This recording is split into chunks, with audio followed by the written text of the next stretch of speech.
Cockroach Janata party അഥവാ കൂടകളുടെ party ഇതിന് പിന്നിൽ ആരാണ്?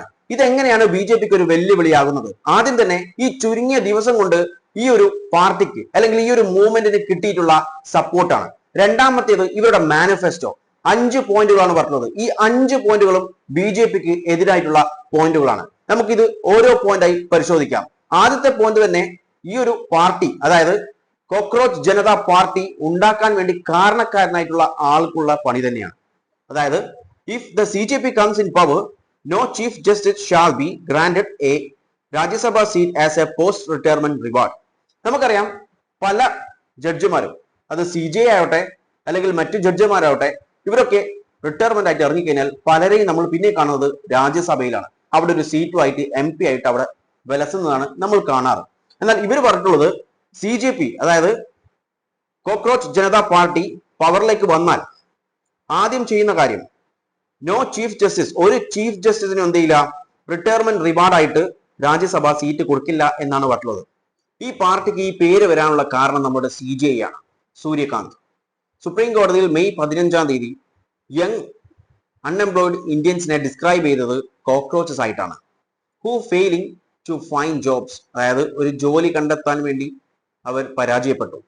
Turn to social media, journalism, RTI activist to attack the system. ഈ സിസ്റ്റത്തെ അറ്റാക്ക് ചെയ്യാൻ വേണ്ടി അവർ RTI ആക്ടിവിസ്റ്റായി, ജേർണലിസ്റ്റായി മാറി, സോഷ്യൽ മീഡിയ ആയി മാറി എന്നാണ് നമ്മുടെ CJI പറഞ്ഞിട്ടുള്ളത്. He call such individuals parasites of society. സൊസൈറ്റിയിലെ പാരസൈറ്റ്സ് ആയിട്ടാണ് ഈ ഇൻഡിവിജ്വൽസിനെ, അതായത് ജോലി ഇല്ലാത്ത അൺഎംപ്ലോയിഡ് ആയിട്ടുള്ള യങ് ഇന്ത്യൻസിനെ ഈ ഒരു CJI ഡിസ്ക്രൈബ് ചെയ്തിട്ടുള്ളത്. നമ്മൾ മനസ്സിലാക്കണം എത്രത്തോളം അൺഎംപ്ലോയിഡ് ആയിട്ടുള്ള ആളുകൾ, അതായത് യൂത്ത് ഇന്ത്യയിലുണ്ട്. അത് മാത്രമല്ല എംപ്ലോയിഡ് ആയിട്ടുള്ള യൂത്ത് ഉണ്ട്, പക്ഷെ അതിൽ ഭൂരിപക്ഷം പേരും അവർക്ക് താല്പര്യമില്ലാത്ത ജോലി അല്ലെങ്കിൽ അവരുടെ ക്വാളിഫിക്കേഷൻ എത്രയാണോ അതിലും താഴ്ന്ന ജോലി ചെയ്യുന്ന യൂത്താണ് ഇന്ത്യയിലുള്ളത്. അപ്പോൾ ഇവരെ ഒക്കെയാണ് കോക്രോച്ചസ് എന്ന് വിളിച്ചിട്ടുള്ളത്. അപ്പോൾ ഇതിനെതിരെ പ്രതിഷേധിക്കാതെ ഇവിടെ ചെയ്തിട്ടുള്ളത് ഒരു പാർട്ടി പോലെ രൂപീകരിച്ചു. അതിന്റെ പിന്നിൽ അഭിജിത്ത് ദീപക് എന്ന് പറയുന്ന ഒരാളാണ്. അഭിജിത്ത് ദീപക് ആണ് ഈ കോക്രോച്ച് ജനതാ പാർട്ടി ഫൗണ്ടർ ചെയ്തിട്ടുള്ളത്. ഇയാൾ ആരാണെന്ന് ചോദിച്ചു കഴിഞ്ഞാൽ 2020 മുതൽ 2023 വരെ ആം ആദ്മി പാർട്ടിയുടെ സോഷ്യൽ മീഡിയ ടീമിൽ ഉണ്ടായിരുന്നു.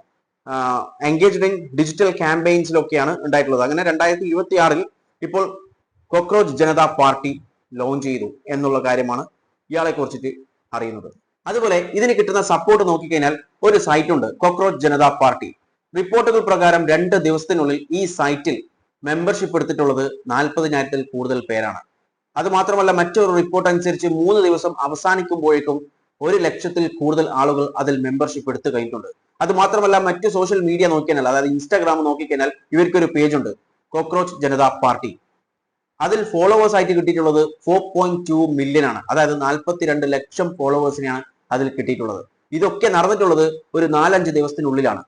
അത് മാത്രമല്ല ഇതിൽ ഭൂരിപക്ഷം പേരും യൂത്താണ്, ഇന്ത്യൻ യൂത്താണ്. ഈ ഒരു പാർട്ടി അതായത് കോക്രോച്ച് ജനതാ പാർട്ടി എന്ന് പറയുന്നത് ഫോർമലി രജിസ്റ്ററും ചെയ്തിട്ടില്ല. പക്ഷേ ഫോർമലി ഇത് രജിസ്റ്റർ ചെയ്ത് കഴിഞ്ഞാൽ പല പൊളിറ്റിക്കൽ പാർട്ടിക്കും വലിയ ഒരു വെല്ലുവിളിയായിരിക്കും ഈ ഒരു പാർട്ടി ആവുന്നത്. ഇനി നമുക്ക് ബാക്കിയുള്ള മാനിഫെസ്റ്റോസ് നോക്കാം. നമ്മൾ ആദ്യം ഒരു മാനിഫെസ്റ്റോ മാത്രമേ നോക്കിയുള്ളൂ. ഇനി ബാക്കിയുള്ള പോയിന്റ്സ് കൂടി നോക്കാം. If any legitimate what is deleted, ഏതെങ്കിലും ലീഗൽ ആയിട്ടുള്ള ഒരു വോട്ട് ഡിലീറ്റ് ചെയ്ത് കഴിഞ്ഞാൽ, whether in A CJP in the sense cockroach Janata പാർട്ടിയാണ്. കോക്രോച്ച് ജനതാ പാർട്ടി റൂൾ ചെയ്യുന്ന ഒരു സ്റ്റേറ്റോ അല്ലെങ്കിൽ ഓപ്പോസിറ്റ് റൂൾ ചെയ്യുന്ന സ്റ്റേറ്റ് ആവട്ടെ, അവിടുത്തെ CEC ഉണ്ടല്ലോ, ചീഫ് ഇലക്ഷൻ കമ്മീഷൻ, UAPA വെച്ചിട്ട് അറസ്റ്റ് ചെയ്യുമെന്നാണ് പറഞ്ഞത്. As taking away voting rights of a citizen is no less than terrorism. അതായത് ഒരു സിറ്റിസന്റെ വോട്ട് എടുത്തു കളയുന്നത് തീവ്രവാദത്തിന് ഏകദേശം തുല്യമാണെന്നുള്ള ഒരു കാര്യമാണ് പറഞ്ഞത്. അതുകൊണ്ട് തന്നെ UAPA വെച്ചിട്ട് എന്ത് ചെയ്യും, CEC-നെ അറസ്റ്റ് ചെയ്യും എന്നുള്ള കാര്യമാണ് പറഞ്ഞത്. കാരണം നമുക്കറിയാം ഒരുപാട് പേരുടെ വോട്ടിംഗ് റൈറ്റ് എടുത്തു കളഞ്ഞിട്ടുണ്ട്. ഇപ്പോൾ നമുക്കറിയാം കേരളത്തിലാവട്ടെ, ബീഹാറിലാവട്ടെ, വെസ്റ്റ് ബംഗാളിലാവട്ടെ, എല്ലായിടത്തും ഒരുപാട് പേരുടെ വോട്ടിംഗ് റൈറ്റ് എടുത്തു കളഞ്ഞിട്ടുണ്ട്. ഇനി മൂന്നാമത്തുള്ള ഇവരുടെ പോയിന്റ് എന്ന് പറയുന്നത് women shall receive 50% reservation, not 33. 33% അല്ല 50% റിസർവേഷൻ തരും. Without increasing the strength of parliament. പാർലമെന്റിന്റെ സ്ട്രെങ്ത് കൂട്ടാതെ തന്നെ എന്ത് ചെയ്യും, ഇപ്പോൾ നമുക്കറിയാം നമ്മുടെ ഇപ്പോഴത്തെ സർക്കാർ എന്ത് ചെയ്തിട്ടുണ്ട്, സ്ട്രെങ്ത് കൂട്ടാനാണ് ശ്രമിച്ചത്, പക്ഷെ അത് പാളിപ്പോയിട്ടുണ്ട്. പക്ഷെ ഇവർ പറയുന്നത് പാർലമെന്റിന്റെ സ്ട്രെങ്ത് കൂട്ടാതെ തന്നെ 50% റിസർവേഷൻ വിമൻസിന് കൊടുക്കും.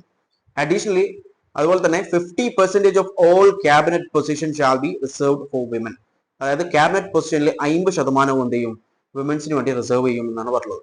ഇനി നാലാമത്തെ പോയിന്റ് നോക്കിയാൽ all media houses owned by Ambani and Adani shall have their license cancelled to make a way for truly independent media. അതായത് truly independent media ആവാൻ വേണ്ടി നമുക്കറിയാം ഇവിടെ ഇപ്പോൾ ഗോദി മീഡിയ ആണ് കൂടുതൽ നടക്കുന്നത്. ഇമ്പോർട്ടന്റ് ഇഷ്യൂസ് ഒന്നും ഡിസ്കസ് ചെയ്യില്ല. ഇനി ഡിസ്കസ് ചെയ്യുന്നതിന്റെ തന്നെ പരമാവധി ഗവൺമെന്റിനെ സപ്പോർട്ട് ചെയ്തിട്ടുള്ള ഡിസ്കഷൻ ആണ് നമുക്കറിയാം നാഷണൽ മീഡിയാസ് ഒക്കെ. അപ്പോൾ ഇവർ പറയുന്ന കാര്യം എന്ന് വെച്ച് കഴിഞ്ഞാൽ എല്ലാ മീഡിയ ഹൗസും അതായത് അംബാനിയും അദാനിയും ഒക്കെ ഓൺ ചെയ്തിട്ടുള്ള മീഡിയ ഹൗസിന്റെ ഒക്കെ എന്ത് ചെയ്യും, ലൈസൻസ് ക്യാൻസൽ ചെയ്യും. എന്നിട്ട് അതിനെന്ത് ചെയ്യും, ട്രൂലി ഒരു ഇൻഡിപെൻഡന്റ് മീഡിയ ആക്കാൻ വേണ്ടി ശ്രമിക്കും. അതുപോലെ bank accounts of Godi media anchors shall be investigated. അതായത് ഗോദി മീഡിയന്റെ ആങ്കേഴ്സിന്റെ ബാങ്ക് അക്കൗണ്ട്സ് ഒക്കെ എന്ത് ചെയ്യും, ഇൻവെസ്റ്റിഗേറ്റ് ചെയ്യും. അഞ്ചാമത്തെ കാര്യം, any MLA or MP who defect from one party to another shall be barred from contesting elections and from holding any public office for a period of 20 years. അതായത് ഏതെങ്കിലും ഒരു MLA അല്ലെങ്കിൽ MP ഒരു പാർട്ടിയിൽ നിന്നും മറ്റു പാർട്ടിയിലേക്ക് പോയി കഴിഞ്ഞാൽ അയാൾ എന്ത് ചെയ്യും, കണ്ടസ്റ്റിംഗ് ഇലക്ഷനിൽ മത്സരിക്കുന്നതിൽ നിന്നും ബാർ ചെയ്യപ്പെടും. അത് മാത്രമല്ല ഒരു പൊളിറ്റിക്കൽ ഓഫീസും എന്ത് ചെയ്യാൻ ഹോൾഡ് ചെയ്യാൻ പറ്റാത്ത രീതിയിൽ ബാർ ചെയ്യും for a period of 20 years, 20 വർഷത്തേക്ക്. ഇതൊരു നല്ലൊരു പരിപാടിയാണ്. കാരണം നമുക്കറിയാം ഇപ്പോൾ പണം വാങ്ങിച്ചിട്ട് ഇല്ലെങ്കിൽ നമ്മുടെ NIA ED ഒക്കെ പേടിച്ചിട്ട് എന്ത് ചെയ്യും, പാർട്ടി മാറുന്ന ഒരുപാട് പേരെ നമ്മൾ കണ്ട.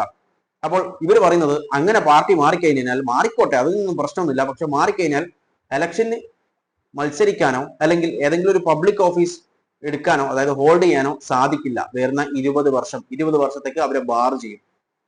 ഇതിനെക്കുറിച്ച് നിങ്ങളുടെ അഭിപ്രായം എന്താണ്? അതായത് ഇവരുടെ ഫുൾ മാനിഫെസ്റ്റോ, ഈ 5 മാനിഫെസ്റ്റോനെ കുറിച്ച്, ഈ മാനിഫെസ്റ്റോയിലെ 5 പോയിന്റിനെ കുറിച്ച് നിങ്ങളുടെ അഭിപ്രായം എന്താണ്? കമന്റ് ബോക്സിൽ രേഖപ്പെടുത്തുക.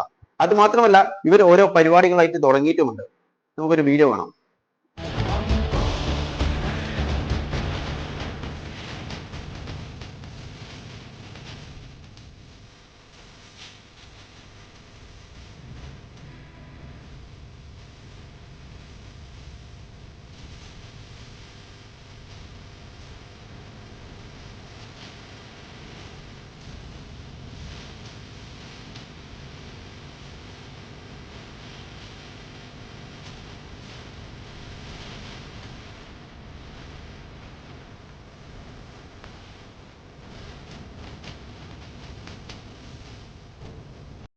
ഇതിപ്പോൾ നിങ്ങൾ കണ്ടിട്ടുള്ളത് യമുന റിവർ ക്ലീൻ ചെയ്യുന്നതാണ്. അതായത് കോക്രോച്ച് ജനതാ പാർട്ടിന്റെ ആളുകളാണ് എന്ന രീതിയിലാണ് ഇതിപ്പോൾ ക്ലീൻ ചെയ്തുകൊണ്ടിരിക്കുന്നത്. ഗംഗ റിവർ ക്ലീൻ ചെയ്യുന്ന വീഡിയോസ് പുറത്തു വന്നിട്ടുണ്ട്. അപ്പോൾ ഇങ്ങനെയുള്ള ചില കാര്യങ്ങൾ ഇവർ ചെയ്യുന്നുണ്ട്. നല്ല കാര്യമാണ്. അതായത് നല്ല നല്ല കാര്യങ്ങൾ ഇതുപോലെ ചെയ്തു കഴിഞ്ഞാൽ ആളുകൾ ഇനിയും ഇവരെ സപ്പോർട്ട് ചെയ്യും. ഇവർ കോക്രോച്ച് എന്ന് വിളിച്ചിട്ട് ആക്ഷേപിച്ചിട്ടുള്ളത് ഇന്ത്യയിലെ യൂത്തിനെയാണ്. അതായത് ഗവൺമെന്റിനെ ക്രിട്ടിസൈസ് ചെയ്യുന്നുണ്ട്, ഗവൺമെന്റിനോട് ചോദ്യങ്ങൾ ചോദിക്കുന്നുണ്ട്, സിസ്റ്റത്തെ ചോദ്യം ചെയ്യുന്നതുകൊണ്ടാണ് ഇവർ ഇങ്ങനെയുള്ള ഒരു സംസാരിച്ചിട്ടുണ്ടായിരുന്നത്. എന്നാൽ ഈ ചുരുങ്ങിയ ദിവസം കൊണ്ട് ഇവർക്ക് കിട്ടിയിട്ടുള്ള സപ്പോർട്ട്, അതുപോലെ ഇവരുടെ മാനിഫെസ്റ്റോയിലെ പോയിന്റ്സ്, അതായത് പ്രത്യേകിച്ചും ആദ്യത്തേതും അവസാനത്തേതും പോയിന്റ് വളരെ ഇമ്പോർട്ടന്റ് ആയിട്ടുള്ള ഒരു കാര്യം തന്നെയാണ്. ആദ്യത്തെ പോയിന്റ് എന്ന് പറയുന്നത് CJIക്ക് മാത്രമല്ല പ്ലസ് മറ്റു ജഡ്ജസിനും കൂടി കൊടുക്കേണ്ടതാണ്. അതായത് CJIക്ക് റിട്ടയർ ആയി കഴിഞ്ഞാൽ രാജ്യസഭയിലേക്ക് സീറ്റ് കൊടുക്കാൻ പാടില്ല എന്നൊരു കാര്യം. അത് വേണ്ടത് തന്നെയല്ലേ? അതായത് ഇന്ത്യൻ ജുഡീഷ്യറിയുടെ ഇൻഡിപെൻഡൻസ് കാത്തു സൂക്ഷിക്കാൻ വേണ്ടി ആ ഒരു കാര്യം നിർബന്ധമായിട്ടും ചെയ്യേണ്ട കാര്യമാണ്. അതുപോലെ രണ്ടാമത്തെ, അതായത് അവസാനത്തെ മാനിഫെസ്റ്റോയിലെ പോയിന്റ്, MLA മാർ MP മാർ ഇവരൊക്കെ ഒരു പാർട്ടിയിൽ നിന്നും മറ്റൊരു പാർട്ടിയിലേക്ക് ജോയിൻ ചെയ്തു കഴിഞ്ഞാൽ ഇവരെ ബാർ ചെയ്യാൻ വേണ്ടി, അതായത് അവർക്ക് പാർട്ടിയിൽ തുടരാം, പക്ഷേ ഇലക്ഷന് പങ്കെടുക്കാൻ സാധിക്കില്ല, മത്സരിക്കാൻ സാധിക്കില്ല. അതുപോലെ മറ്റു പബ്ലിക് ഓഫീസസ് ഒന്നും ഹോൾഡ് ചെയ്യാൻ പറ്റില്ല. 20 കൊല്ലത്തേക്ക് ബാർ ചെയ്യേണ്ട കാര്യം.